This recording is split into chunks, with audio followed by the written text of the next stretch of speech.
Hey everybody, Nick Espinoza, your chief security fanatic here. Don't forget to subscribe. And it is the last Sunday of the year. And like every last Sunday of the year, I always do my predictions for the next year for cybersecurity. And we're going to talk about these. This is a slightly different format than I have used in the past. If you are listening to this in podcast form or even on the radio, as I'm going to put it on the radio as well, this is actually also a presentation that I am doing on my YouTube channel. So feel free to subscribe there and take a look at this. But with that, let's dive in and let's get some of the housekeeping out of the way. First things first, these are in no particular order except for my last slide before my contact slide. And yeah, you're definitely going to want to see that because I think it's one heck of a sum up of basically what we're going to go through next year. On top of it, excuse me, all opinions are obviously mine, still a little under the weather. And I'm sure colleagues will agree and disagree. Ask 10 cybersecurity experts, you're going to get 10, potentially 10 different opinions, on a lot of this. But quite frankly, I try to be thorough as I know they do as well. And by virtue of that, I also did my homework. When I was thinking these things up and kind of trying to think them through, I went looking to see if, hey, did anybody write on this previously or make this prediction as well? And I did find some where I know I'm aligned with these colleagues, and I know these colleagues are aligned with me. So I try to give credit where credit's due. And if I missed one out there in some way, shape, or form, I apologize. But like I said, I'm trying to be above board on all of this. And feel free to add your own. If you're a cybersecurity professional or you're not, and you think something is going to impact you on the cybersecurity or technology front in 2026, let us all know. The best way that we can defend ourselves or prepare for things is if we're aware of it. And if I miss something and I am human, I'm not having AI write these things. So by virtue of that, I think that's important as well. And so feel free to do that. And finally, I'm just going to get this out of the way. 2026, obviously, artificial intelligence in cyber. I mean, that's essentially what it is. Good, bad, and ugly. We know AI ain't going away and it's only going to grow. And with that, a good chunk of my predictions revolve around that based on AI's capability for good and bad. And so, with that, let's dive in because my first prediction is that malicious AI is going to become the norm. And we're already starting to see a little bit of this right now, basically. But I do think more attacks are going to look more believable. They're going to be faster to turn around, faster to craft. Prompt lock in 2025 was automating, thanks to generative AI, a whole bunch of different ransomware attacks with variants and all of that. It's going to give attackers the ability to even widen their scale. I mean, look at how prolific Clop was on things like Log4j. They start backing generative AI into this. That's going to be a huge issue. And I think that's a big thing. So, with every prediction, I also want to talk about what on earth are we going to do about this? And I think this one is pretty much straightforward. Obviously, beyond training humans, AI governance has got to be the norm.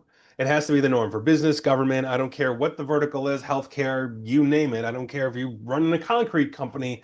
The point is that AI governance has to be in place. You have to have approved tools. You've got to slap rules around this, around your people. You've got to monitor AI to make sure that these things aren't going rogue, or that if somebody breaks into your systems, they can't hijack your artificial intelligence and then give you bad results, negative results, or even have it, I don't know, change a bank account number for you or whatever it is. But this is obviously going to be a big one. Now, my next prediction is simply this. Prompt injection is going to explode.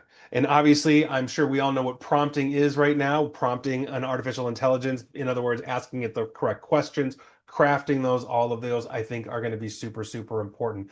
Because if you basically, a business is embedding artificial intelligence into its workflows, essentially it is going to go after that artificial intelligence. It is going to go ahead and try to, hit data, leak it out, maybe take unsafe actions, all of this, bypass controls. We've seen some real interesting ones over the years on poorly trained AI. Air Canada, I'm looking at you, where basically your AI said, we'll give this guy with a bereavement fare $2,000 in a refund. And Air Canada's policy is no, the guy gets 200. He took him to court, and the judge said the AI was acting on behalf of Air Canada. Therefore, it was the decision maker in that moment. And the guy got his $2,000 plus court costs. This is going to continue to happen. And I think this is going to be a huge thing. And like I said, I did my homework. Even Google predicted this as well. Significant rise in prompt injection attacks in 2026. So large-scale data theft then becomes easier as the AIs become integrated into these systems. And if we can trick the AI into, let's say, exporting all data for us, et cetera, this is going to be the name of the game here. And so what do we do about this one? We've got to build AI security like you would build app security. And this is something obviously near and dear to a lot of our careers here, right? But guardrails, hardening, output controls, steps for high risk actions and all of that. We've got to get those confirmation prompts in there as well, and that a lot basically Google had a nice summary of that as well. So I'm crediting them with a chunk of that. But yeah, as I was thinking that through, it's like prompt injections just only going to get worse. And yeah, the security nerds at Google completely agree.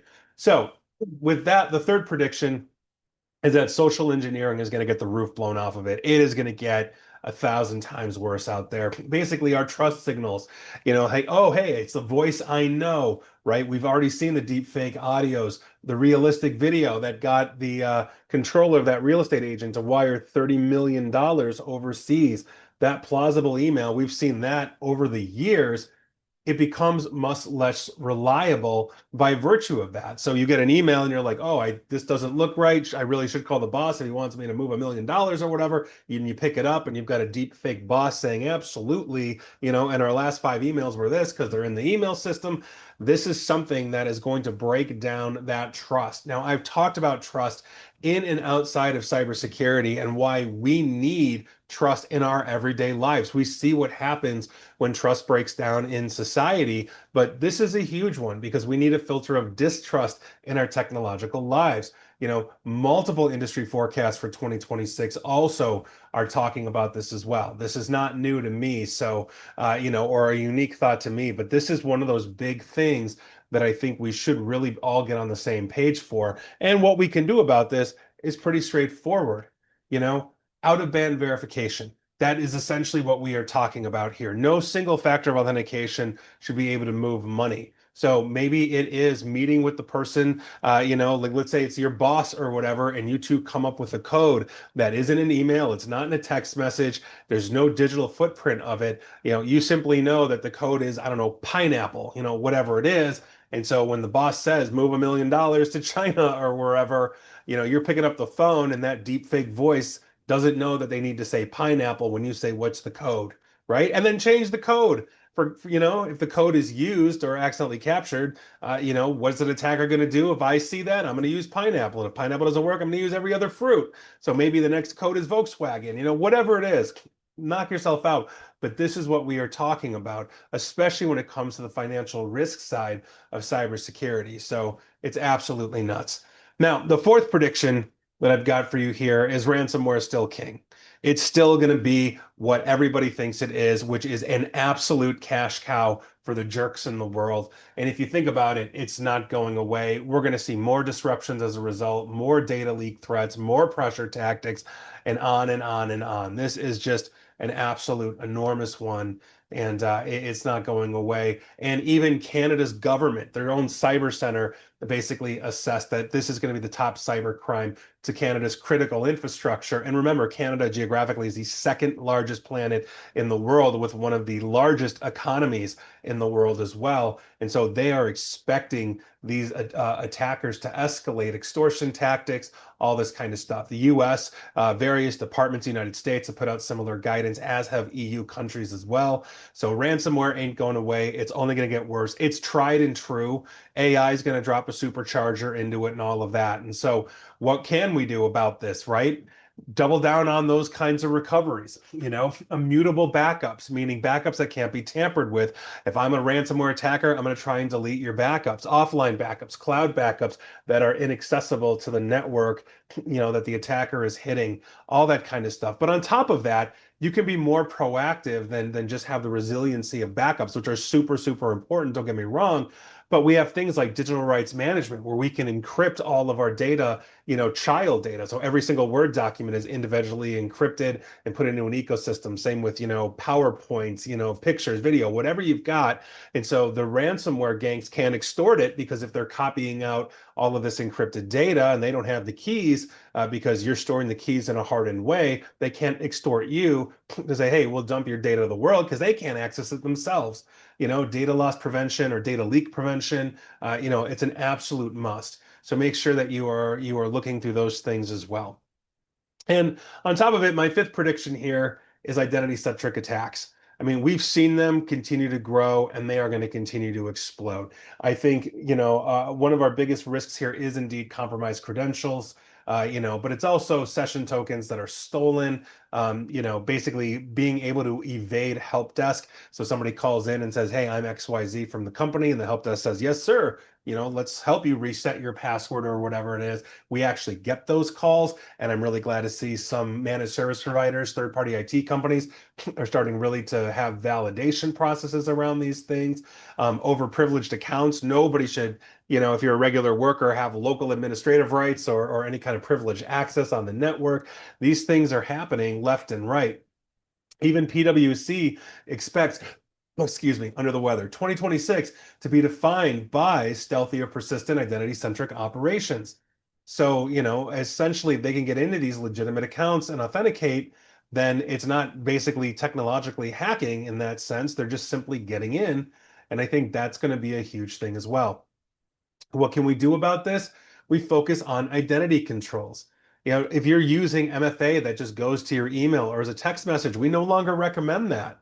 You can get phishing resistant multi-factor authentication. You can use authentication tokens and apps and those that are outside of your phone number and your emails.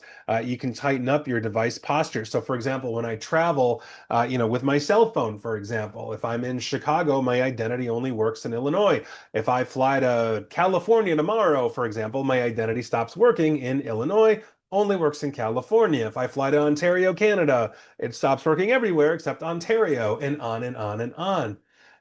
Help desk verifications are so unbelievably important, even for internal companies, not just external companies as well. And then least privilege. No user should have more access than what they need. My own desktop, that I am sitting on talking to you through here right now as a basic user. It doesn't have any kind of elevated commands or privileges because I oftentimes don't have to install software in my computer or uninstall things. And so it makes it harder if an attacker gets into my life. These are the things that we're talking about here. And then monitoring. It's pretty straightforward to do all of these things as well. My next prediction is simply this: shadow AI becomes a top risk. Now, you might have heard of shadow IT. Shadow AI is exactly what it sounds like. It is akin to essentially shadow IT. And so a well-meaning employee may be trying to be simply efficient, but here we go. They decide to go ahead and spin up or use an artificial intelligence that the company doesn't know about and starts feeding it a whole bunch of information. And that's what it is, unsanctioned AI tools. It's going to increase risk to intellectual property and customer data. Essentially, we've seen this. Samsung is a great example of this. Their engineers could not figure out how to fix a mathematical issue with the test pattern, so they uploaded it to ChatGPT. This was a couple of years ago, and ChatGPT fixed the issue, but they gave away millions of dollars of IP to OpenAI, who could potentially give it to their competitors like Nvidia, where they have strategic alliances. So Samsung recognized this and said, we'll build our own internal AI, but you cannot, employee, give it anywhere else unless authorized. And so that's what we do about this. Offer approved AI options. Use AI. Just make sure that you know what those controls around the AI are. Will it actually train on your data, therefore giving it to others? Can their employees on the back end access your instance or tenancy of this artificial intelligence, or do you have good security controls around it? Do your due diligence. Data loss prevention, cloud access security brokers that prevent all artificial intelligence from being used except those that you authorize or use is super important. And this goes for home users as well. You may not be running a business, but understand the data that you're potentially giving away. If you're talking to ChatGPT about very intimate things about, hey, I have this, crisis in my life, and you lay it all out and it knows who you are because you fed it all this information, you're potentially giving that to anybody that OpenAI is going to give it to, or whichever platform. Oh, so read the fine print. Be careful with that as well. Super, super important. Now, my next prediction is simply this: supply chain isn't going away. We've had a couple big pushes in the last 5 to 8 years or so for getting AI in cybersecurity, and that is identity management because we have so many stolen usernames and passwords. I just talked about that a couple predictions ago, and supply chain. This is actually one of the big ones, and it continues to be just an issue that's dogging everybody, and that is a huge thing because we're all in this together. I have done segments on this, but we are tied to our vendors' security. That's not going away. You are only as secure as your weakest vendor and the sensitive data you're giving them. Over 50% of all data breaches are supply chain breaches. And usually every Sunday, if you're a longtime listener or follower, you know I do breaches of the week. Over half of them I can attest to are supply chain hits. I didn't get hit, but I outsourced my HR. My HR provider got hit, and now I have to declare. That's no fun for anybody. So make sure that you take care of that. And basically, what we do here is we move on just before, but beyond the annual questionnaire. If you're not even sending questionnaires to your supply chain providers, you absolutely should be. Even on the personal side, I do my due diligence on all of this. If I'm going to get a personal software vendor in my life or store stuff somewhere that I don't want to store stuff like I want to store stuff securely. I don't want to give it to a bad vendor in my personal life, but it goes beyond just now asking them questions. We are starting to need evidence. And what we've seen, especially in the insurance industry, is a lot of companies say, oh, yeah, yeah, yeah, we've got all of this. They check yes to all the boxes, they sign off on it, knowing that they're running the risk of basically getting caught and therefore either not having an insurance policy honored or they're getting your business and then they're running the risk of, well, we'll be honest with the insurance company. We won't be honest with our customers, knowing that they may be compensated by the insurance on the back end and they may lose some customers, but that's the risk they're willing to take versus actual spend. It's a huge issue. So make sure you're getting evidence of good security controls, certifications by third parties like SOC 2, ISO 27001, the new CMMC 2.0, ideally level 2, those kinds of things, but make sure that you've got that in place as well. Now, the next prediction we've got here is security operations are going to become agentic. We're already starting to see this, but this is going to be a massive push in 2026. And I will tell you why. Faster response, but mistakes can scale if governance is weak as well. So even though we are having this big push into basically more AI in security operations centers and SOCs, we have to make sure we're slapping controls around this. So CIS predicts that AI is going to shift basically into operation mode for SOC workflows, from identification to triage to containment, and remediation. And that's not necessarily a bad thing. And I think that's why security operations centers are going to be doing this, is because it is going to be much faster, like security orchestration, automated response, or SOARs. It's going to be much faster to basically see all of this and then predict the positive outcome in terms of containment when it contains something. What is the positive outcome if I catch a virus, and I have the ability to execute commands against it, such as, eradication, containing, shut the system down, whatever it is, right? So this is where this is going. It's going to become all the more prevalent in 2026. We've already started to see this in 2025, but the more AI improves, the more this will be there. And so what can we do about this? I say embrace it, honestly. Basically, an artificial intelligence is going to identify an anomaly in a sea of logging way faster than any human or even an automated script could potentially see. And so by virtue of that, I think it's something that we're going to have to embrace. But we have to define where automation is allowed. It can't do everything, not even in 2026.